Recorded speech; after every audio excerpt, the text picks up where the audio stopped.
Hey guys, in today's video, I'll show you how to install the Dashlane extension in Microsoft Edge.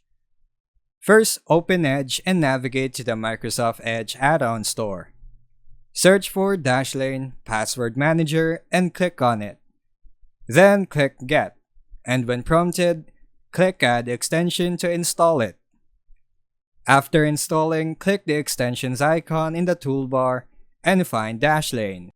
Click the pin icon next to it to pin it so it's always visible.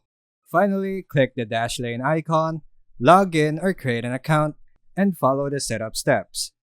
Or you could just log in or create an account on the newly opened Dashlane window when you installed it on the browser. The extension should now fill passwords, generate passwords, and manage your credentials in Edge. And that's how you install the Dashlane extension in Microsoft Edge. Thank you for watching.